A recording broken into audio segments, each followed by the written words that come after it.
তো হ্যালো বন্ধুরা, সবাই কেমন আছেন? আশা করি আপনারা সবাই খুব ভালো আছেন। তো আজকে আপনাদেরকে দেখাবো আমাদের গ্রামের ভিউ।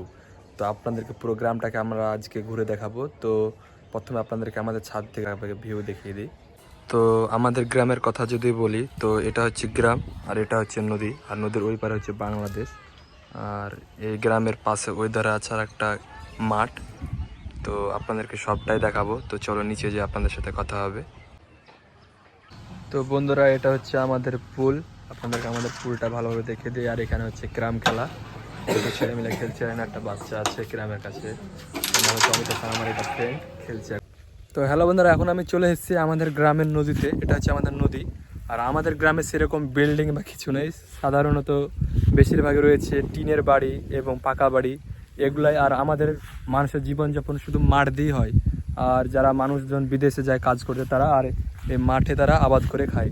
তো আমাদের গ্রাম আপনাদেরকে দেখাবো, আমাদের নদীর ধার থেকে কোন দিকে আমাদের গ্রাম আছে। তো দেখায় আপনাদেরকে ক্যামেরাটা ঘুরিয়ে। তো বন্ধুরা, আমরা নদীর ধারে এসে দেখছি একটি অ্যানাকন্ডা সাপের একটি খোঁজ। এখানে আমরা একটা সাপ দেখলাম, আমাদের পায়ের উপরে ছিল। হ্যাঁ, তো বন্ধুরা দেখতে পাচ্ছেন আমরা এখন রাস্তা পার করছি, মাঠ। এই তো মাঠ পার করার পর রাস্তা। তো আমরা এখন চলে যাচ্ছি, আমাদের সামনে স্কুল পড়বে একটা, আপনাদের স্কুল দেখাবো। আমরা ওই স্কুলে পড়েছিলাম, এখন আমরা কলেজে পড়ি, আরডিকে কলেজ। তো আপনাদেরকে আমাদের স্কুল দেখাবো।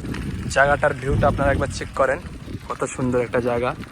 দুধারে মাঠ আর মধ্য দিয়ে রাস্তা, এক কথায় অসাধারণ। আর এগুলো আমার ফ্রেন্ডস যাচ্ছে আমার সাথে। তো বন্ধুরা দেখতে পাচ্ছেন আমরা চলে এসেছি আর একটা নদীর ধার। এটা হচ্ছে আলাদা নদী, বিভাজিত নদী। তো আপনাদেরকে নিয়ে যে দেখাবো। তো আমার বন্ধুরা যাচ্ছে, দেখতে পাচ্ছেন। তো এটা আসতে ভয় করে, মানে এটা হচ্ছে নিরিবিলি একটা জায়গা, খুব কম মানুষ থাকে এখানে, দেখতে পাচ্ছেন অল্প। এখন এই টাইমটাই তো ভয়ের কিছু নাই। তো বন্ধুরা দেখতে পাচ্ছেন কি বিশাল নদী। তো বন্ধুরা দেখতে পাচ্ছেন ওখানে নৌকা আছে, এখান থেকে মানুষ যাতায়াত করে। এ পাশেও প্রচুর গ্রাম আছে এধারে, তবে এধারে বেশি, এধারে সব জায়গা থেকে, এখান থেকে স্টেশন, এখান থেকে সব দিকে মানুষ যাতায়াত করে। আর এধারটা হচ্ছে মানে মাঠ বলা চলে, এদিকে চর বলে। তো এটা নির্মল চর বলে, এদিকে মানুষজন থাকে। তো এমনিতেও মানুষজন দেখতে পাচ্ছেন নৌকাতে করে পার হয় তারা। তো আপনারা যদি পুরো একটা ডিটেলসে ভিডিও চান, তো আপনাদেরকে দেখাবো। তো বন্ধুরা আজকের মতো ভিডিও এটুকুই, দেখাবে কোনো নেক্সট ভিডিওতে। তো থ্যাংক ইউ সো মাচ পুরো ভিডিও দেখার জন্য। আর চ্যানেলটা সাবস্ক্রাইব করে দেবেন, আর লাইক